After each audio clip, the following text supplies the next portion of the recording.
Olá, seja bem-vinda, seja bem-vindo ao Sessão Aberta, o podcast do Ministério Público Federal em São Paulo. O tema deste programa são os direitos dos povos indígenas, cada vez mais ameaçados no Brasil. Um dos grandes riscos à integridade das terras indígenas hoje no país é o chamado marco temporal. O que é essa tese e por que ela coloca em perigo os povos originários? Nós vamos entender este assunto com a antropóloga Débora Stuck, integrante da Secretaria de Perícia, Pesquisa e Análise do MPF. Ela também fala sobre outras ameaças que estão em curso, como a proposta de permissão do garimpo nas terras indígenas e a concessão de títulos privados de propriedade em áreas que integram esses territórios. Débora, o STF deve retomar em junho o julgamento sobre a tese do marco temporal. Esse assunto tem gerado um intenso debate por colocar em lados opostos os direitos dos povos indígenas e os interesses do agronegócio e também da mineração. Por que o marco temporal representa um risco para as populações indígenas? O marco temporal é uma tese jurídica, né? Ela é uma tese que veio à tona com o julgamento da terra indígena Raposa Serra do Sol, em 2009. Ela foi fruto dessa decisão do STF, que deu ganho de causa à terra indígena, né, nas suas disputas com os plantadores de arroz, mas ela criou lá uma série de condicionantes para solucionar os conflitos naquela situação. Mas os interesses, como você mesmo mencionou, do agronegócio, dos garimpeiros, dos madeireiros, trouxe essa interpretação à baila para questionar os direitos que são constitucionalmente garantidos aos povos indígenas. Então, o marco temporal é essa tese que determina que os indígenas poderiam reivindicar terras, áreas que estariam ocupadas na promulgação da Constituição de 1988, ou seja, se essas terras estivessem ocupadas em 5 de outubro de 1988, essas terras poderiam ser reivindicadas. Caso contrário, caso não se possa provar essa ocupação, essas terras não poderiam ser reivindicadas e elas estariam sujeitas à titulação privada. Então, sabendo que toda terra indígena é patrimônio da União, então, a titulação não é em nome da comunidade indígena, nem da FUNAI, é uma terra da União. Os títulos que incidem nessas áreas, pelo processo de demarcação, são declarados nulos, e os posseiros têm direito a uma indenização se ela é considerada de boa-fé. Nessa linha de raciocínio, todas as terras indígenas que tiverem mesmo já homologadas, com a vitória da tese do marco temporal, poderiam ser revistas. Então, mesmo as que estão regularizadas, poderiam sofrer revisão, diminuição e expulsão dos ocupantes indígenas. Essas terras poderiam ser questionadas futuramente. Isso, as terras homologadas. As terras em processo de demarcação, como é a grande parte das terras indígenas, praticamente a metade das terras indígenas não está ainda regularizada, esses processos poderiam paralisar se não houvesse a comprovação dessa ocupação em outubro de 1988. O que ocorre é que nós estamos falando de processo de colonização no Brasil, né, que começa em 1500 com a expulsão, com um projeto de ocupação dessas terras e expropriação dessas comunidades indígenas. O que mais ocorreu no Brasil foi violência contra os povos indígenas.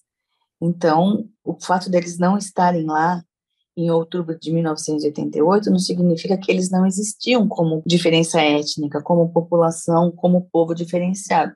Significa que eles podem ter tido que fugir, que se esconder, que se invisibilizar. Então, isso seria apenas confirmar uma injustiça histórica que foi cometida contra os povos indígenas no Brasil. Essa é o grande risco de retrocesso para os direitos dos povos indígenas. A tese do marco temporal provocou uma enxurrada de edição de normativas pelo atual governo, né, na linha de adotar o marco temporal para orientar as políticas territoriais indígenas, as políticas fundiárias. Então, por exemplo, o parecer de 2017 foi expedido pela AGU, incorporando as condicionantes da Raposa Serra do Sol para o processo de demarcação das terras. É um equívoco que o próprio STF já sinalizou, porque o que valeu para a Raposa Serra do Sol, valeu para a Raposa Serra do Sol, não tem o condão de valer para as outras terras indígenas. E por fim, o marco temporal confronta a própria ideia que vigora na Constituição, que o Constituinte trouxe na Constituição de 1988, que é a tese do indigenato, que reconhece que as populações indígenas no Brasil têm um direito que é originário, ou seja, ele é anterior à própria existência do Estado. A tese do indigenato é uma tradição legislativa no Brasil, que vem desde o Brasil colônia, né, e que o marco temporal derrubaria, a despeito da vontade constitucional que está expressa claramente na Constituição do Brasil. Então, por isso é que esse julgamento, agora em junho, sendo retomado, na verdade, o julgamento de um recurso extraordinário relacionado a uma terra indígena em Santa Catarina, do povo Laclanô, conhecido também como Xoclen, em que houve uma ação de reintegração de posse movida pelo Instituto de Meio Ambiente de Santa Catarina contra a FUNAI, contra uma terra já identificada que ocupava uma área de interesse ambiental. Então, no âmbito desse recurso extraordinário, vai ser julgado essa tese do marco temporal com potencial de impactar todas as terras indígenas no Brasil. Aí sim que vai ser criado um precedente que o marco temporal anterior, decorrente da terra indígena Serra do Sol, não foi capaz de determinar. Então, essa sim vai ser um julgamento com esse caráter geral. Na verdade, o que a gente percebe é que as populações indígenas, as comunidades estão altamente organizadas na defesa da ideia que é trazida pela Constituição de 1988, que é a garantia dos seus direitos originários, e contrários, né, a esses impactos negativos que vão surgir, que, na verdade, comprometem a própria ideia de futuro das comunidades indígenas, né? As comunidades indígenas vistas como presente, como um fato contemporâneo, e não como um resquício do passado, como se eles hoje fossem apenas um resto, um remanescente não original, falseado, de uma realidade que aconteceu no passado. Não, essas comunidades estão presentes no momento histórico atual e têm projetos de futuro que o marco temporal inviabiliza, claramente. Certo, e para restabelecer essa justiça histórica, garantir esse direito originário dos povos indígenas, claro que o trabalho científico, o estudo antropológico dessa ocupação é um elemento fundamental. Como funciona na prática esse tipo de levantamento para apontar a ocupação histórica de um território por determinado grupo indígena? Quais são os critérios que são considerados nessa pesquisa? O processo demarcatório de uma terra indígena é um processo administrativo, já que o direito à terra indígena ele é meramente declaratório, ele já existe como direito originário, então ele é exclusivo do Poder Executivo, é a FUNAI que realiza com a participação do INCRA. Esse processo demarcatório é regulamentado pelo Decreto 1775 de 96, conforme regras estabelecidas pela Portaria do Ministério da Justiça 14 de 1999, onde estão todos os passos necessários, desde a instituição de um grupo de trabalho até a homologação da terra indígena.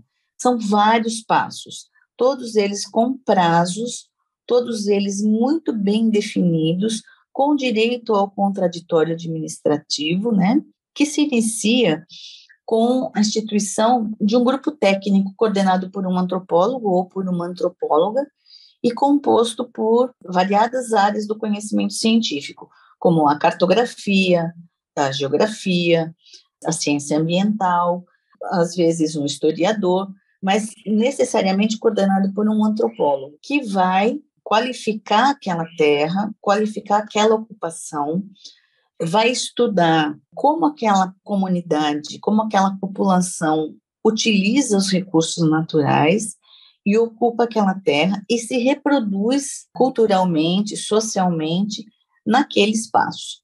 Então, essa caracterização ela é feita de uma maneira bastante criteriosa. Também vai ser definido se existem ocupantes, terceiros ocupantes ou não. Esses ocupantes vão ser cadastrados, vai haver um censo demográfico, né, para avaliar que porção de terra eles ocupam, para mais para frente haver um outro grupo que vai definir indenização pelas benfeitorias de boa-fé, e não pela terra, porque a terra é considerada a terra da União. Então, o primeiro passo são os estudos de identificação e delimitação da terra indígena, feitos por essa equipe multidisciplinar, coordenada por um antropólogo ou por uma antropóloga. Esse trabalho, ele é muito mais etnográfico, etnológico do que histórico, na medida em que nós precisamos, de acordo com a própria Constituição, revelar, né, comprovar, estabelecer, determinar, enfim, demonstrar a tradicionalidade daquela ocupação.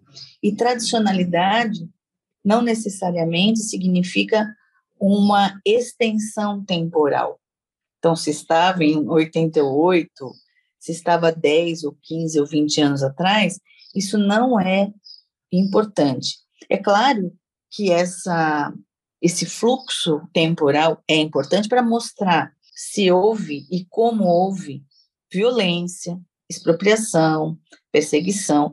Tudo isso pode e deve ser recuperado pela equipe e registrado, para que a trajetória daquele grupo fique devidamente reconhecida. No entanto, o mais importante para a tradicionalidade é a forma como se dá essa ocupação, não é? É a forma como esses recursos são utilizados. Existem diferenças gritantes entre a monocultura de extensão, por exemplo, de áreas que são ilegalmente arrendadas, e a produção local de subsistência de grupos agricultores indígenas, ou então grupos que sejam extratores. Então, definir cada área, cada zona dentro da terra tem uma expressão. É uma expressão mítica, religiosa, sagrada, uma expressão econômica, na base do uso agrícola, do uso para artesanato, enfim, esquadrinhar toda essa terra e demonstrar por que ela é importante para a sobrevivência física e material e cultural desse grupo, para agora e para o futuro, porque essa terra tem que ser sustentável para aquela geração e para as próximas que virão, né?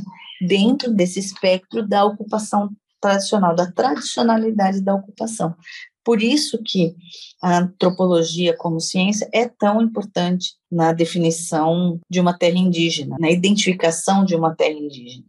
Existem conflitos atualmente, já há algum tempo, conflitos fundiários em que os grandes proprietários contratam peritos que vão tentar desqualificar esses estudos e fazem isso de uma forma imprópria, muito inconveniente, porque não demonstram, não conseguem demonstrar que aquela tradicionalidade não existe. Isso é muito comum acontecer nas retomadas, né? São processos de retomada de comunidades que foram expulsas e que nas últimas décadas vem acontecendo novamente pelo fortalecimento interno da comunidade, pela sustentação política que vai se construindo com aquele grupo, né? Por aquele grupo, essas retomadas acontecerem. E são áreas que normalmente são muito visadas pelo agronegócio, pelos madeireiros, né? Então, são processos que estão envolvidos em muito conflito e em muita violência, mas que são resultado do nosso próprio processo de decisões que os governos tomaram de colonizar terras que eram indígenas, que são indígenas. No Mato Grosso do Sul, a gente vê isso acontecer nos últimos 20, 30 anos. Esses processos de retomada estão acontecendo cada vez mais. Depois do contraditório, outras fases virão, né? Então, primeiro é o relatório, aí esse relatório vai ser aprovado pela autoridade do órgão fundiário, ou seja, pela presidenta ou presidente da FUNAI. Depois vem declaração de limites pelo ministro da Justiça, depois vem a demarcação física, que é a cargo da própria FUNAI, que vai fixar os marcos e vai estabelecer limites físicos da terra indígena. Depois vem o levantamento fundiário e de avaliação dessas propriedades que são colocadas, que estão inseridas na terra indígena, um levantamento para fins de indenização ou reassentamento, nos termos do INCRA, né? As indenizações são para as propriedades, para as benfeitorias de boa-fé, né? Ou seja, aquelas que foram constituídas antes da instituição do grupo técnico, né? Aquelas que já estão ali consolidadas e cujos ocupantes não tinham informação de que ali era terra indígena, enfim. Tem critérios, né, para essas indenizações ocorrerem. Depois do levantamento para avaliação das benfeitorias, vem a homologação, que é feita pelo presidente da República, depois a retirada dos ocupantes não indígenas com pagamento das benfeitorias, e, por fim, o registro dessas terras no Serviço de Patrimônio da União, como próprios da União.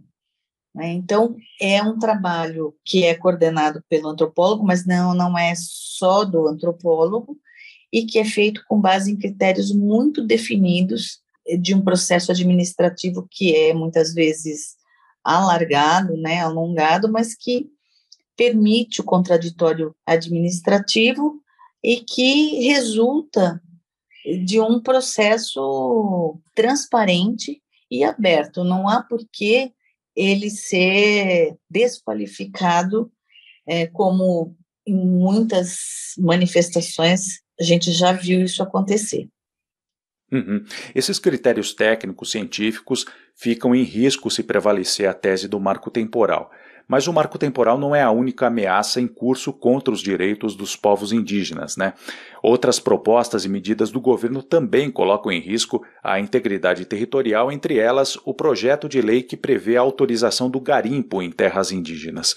Qual que é o efeito desse tipo de proposta caso ela seja aprovada e de fato vire lei? Ela simplesmente legalizaria as invasões que já acontecem ou o fato de haver uma permissão institucionalizada deve ampliar esse problema? Com certeza absoluta vai ampliar esse problema.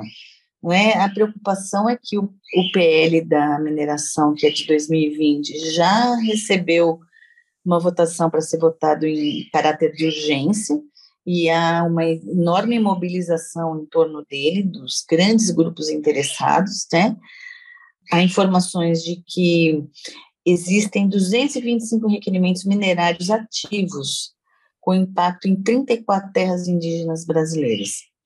Esse projeto de lei, ele vai, como a gente falou no início, ultrapassar qualquer fronteira de proteção das terras indígenas, porque a mineração pode acontecer na terra indígena, independentemente da autorização, do consentimento da população interessada. E junto com o garimpo, vem tudo o que é de pior para o meio ambiente, para a saúde das pessoas, para a fauna aquática, né, ictiofauna, porque no garimpo, principalmente no garimpo de ouro, ainda se usa o mercúrio para isolar as partículas do metal. E o mercúrio é metal pesado, né, contamina peixes. Foi feito já um estudo, foi feito na Amazônia, e ele demonstra que sim, os peixes são contaminados, esses peixes são consumidos pelas pessoas, as pessoas ficam doentes, gravemente doentes, é uma doença de difícil manejo, e as terras indígenas não só as terras indígenas, né, mas as terras onde há esse minério, e aqui especificamente as terras indígenas, elas são devastadas. Por quê? O maquinário é pesado, ele revolve o fundo dos rios para ver se tem ouro. Esse material fica disponibilizado assoreando os cursos de água. Há também outras técnicas de lavra, como jatos d'água extremamente poderosos que derrubam toda a camada de solo.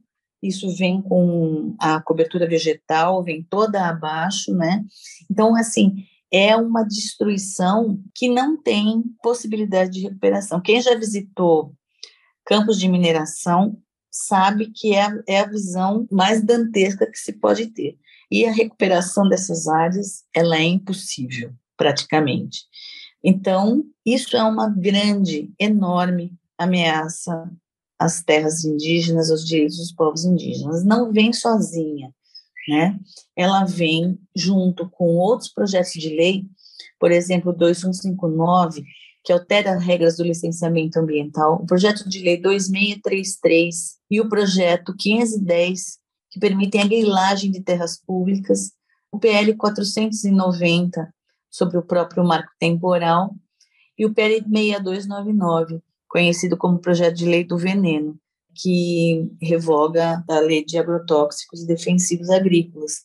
Então, é todo um conjunto de ameaças que paira sobre o futuro das terras indígenas e o futuro da diferença étnica no Brasil. Um Brasil que é plural, né, que se constitui por inúmeras culturas, inúmeros grupos étnicos, que temos mais de 200 línguas diferentes, toda essa população ameaçada, com seu futuro ameaçado por conta de um projeto político que favorece os grandes empreendedores. E é uma falácia dizer que o lucro vai ser distribuído para as populações indígenas.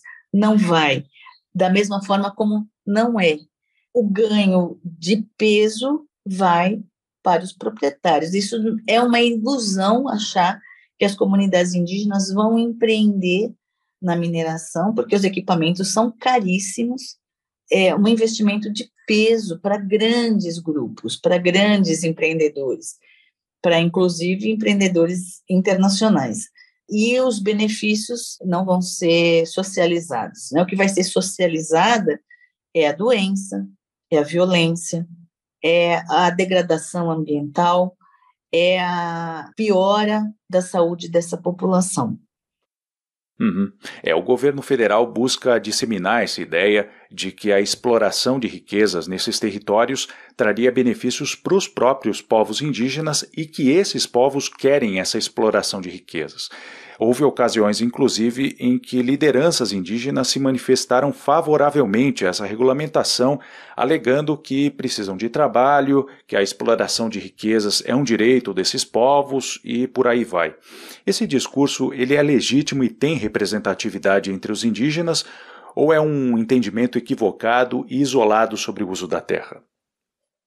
Bom, primeiro retomar essa ideia de que os benefícios ficam com os grandes grupos, os eventuais salários pagos a esses trabalhadores indígenas não compensam os danos que eles provocam, que essas atividades provocam, seja do arrendamento para o agronegócio, seja a mineração ou a madeireira, né, ou as atividades de extração de madeira.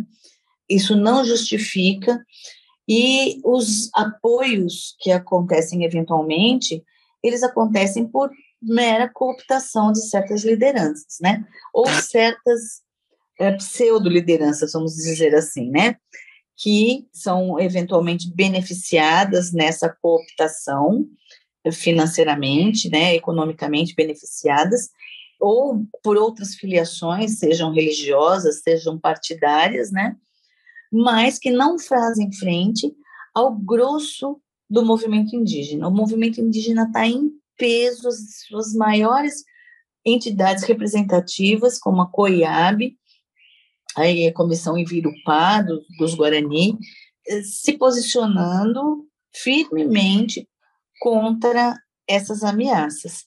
Então, eventuais apoios são isolados e são ilegítimos, porque eles não correspondem ao desejo das comunidades indígenas organizadas em termos de instituições que são legítimas e que as representam.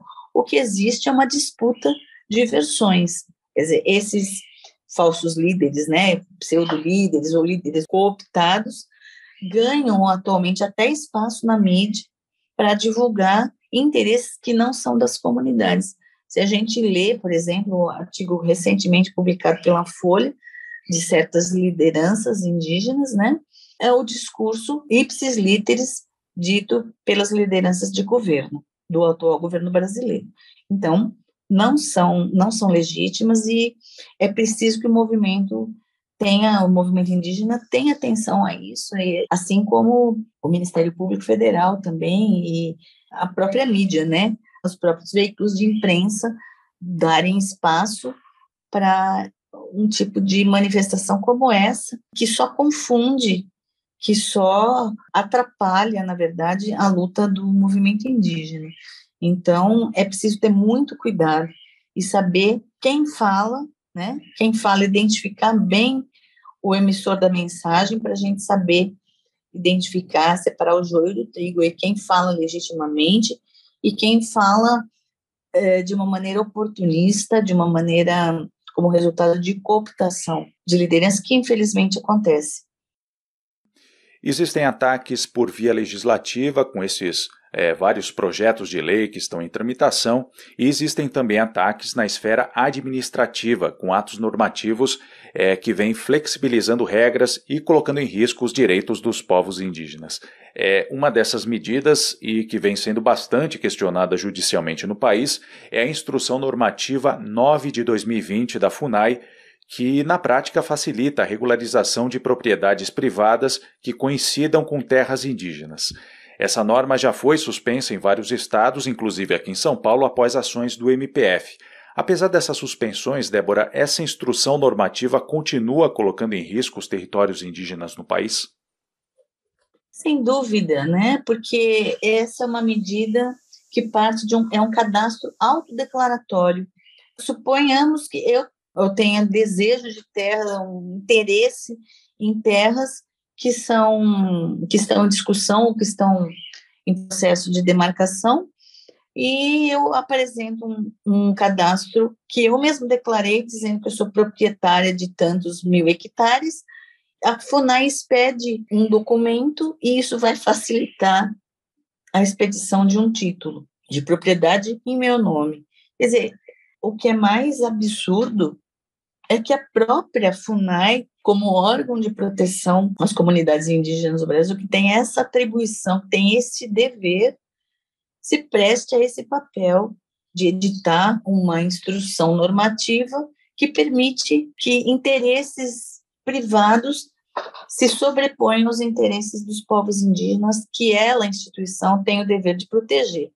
Então, realmente, vem um pacote de medidas que a gente mencionava anteriormente, né, que é a expressão de um projeto político, de exterminar com a diferença, de desrespeitar as populações indígenas e de disponibilizar as suas terras para a exploração de grupos privados, o que não é justificável na realidade, não é? Porque o Brasil tem muitas terras, eles não precisariam das terras indígenas.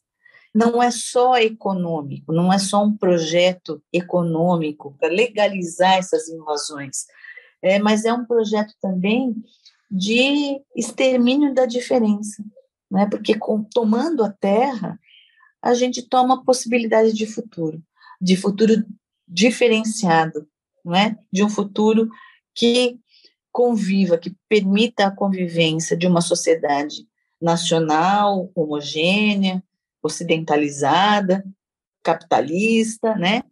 Com comunidades que definiram um outro percurso para o seu desenvolvimento futuro, né? E presente, que estão no mundo de uma maneira diferenciada. Então, é lógico que medidas administrativas, medidas judiciais medidas legislativas, todas elas confluindo num momento específico, num momento histórico de muita tensão, não é? Ainda considerando que o prazo de 5 anos para regularização de todas as terras indígenas no Brasil terminou e nós não conseguimos fazer isso. As terras ainda estão em processo, as terras indígenas continuam em processo de identificação e de regularização, e isso ainda vai levar bastante tempo. Tudo está paralisado em função da decisão do marco temporal, né? E enquanto tudo está paralisado, as invasões estão acontecendo, a mineração está acontecendo, o garimpo está acontecendo, a extração de madeira continua acontecendo, e as invasões para fins de expropriação estão acontecendo com o beneplácito dos órgãos federais que deveriam proteger populações indígenas, né? É um aparelhamento indevido e ilegal de órgãos que, historicamente, no Brasil, têm o dever de fazer a proteção, seja do meio ambiente, seja das comunidades indígenas, seja da reforma agrária. É um momento que exige muita atenção, mas também um momento em que cresce a nossa esperança, porque o movimento indígena se engrandeceu, né, de uma maneira absolutamente inegável, advogados indígenas militando por suas comunidades, lideranças indígenas firmes, né? Os Yanomami estão na 2ª geração de indígenas, lideranças militantes contra o garimpo, né? E a gente vê isso crescendo em todas as terras indígenas, em todas as regiões etnográficas do Brasil. Então, isso nos enche de esperança e de também credibilidade às atuações do Ministério Público Federal, né? Nesse sentido que o nosso trabalho de antropologia também se insere. Não fazemos identificação de terras, mas atuamos na identificação dessas violações de direitos em causas que possam, de alguma forma, defender direitos e assegurar direitos e garantias dessas populações. Essa foi a nossa conversa com a antropóloga do MPF, Débora Stuck. E nós estamos chegando ao fim desta edição do Sessão Aberta, um podcast produzido pela Assessoria de Comunicação da Procuradoria da República em São Paulo. Muito obrigado pela sua companhia e até a próxima edição.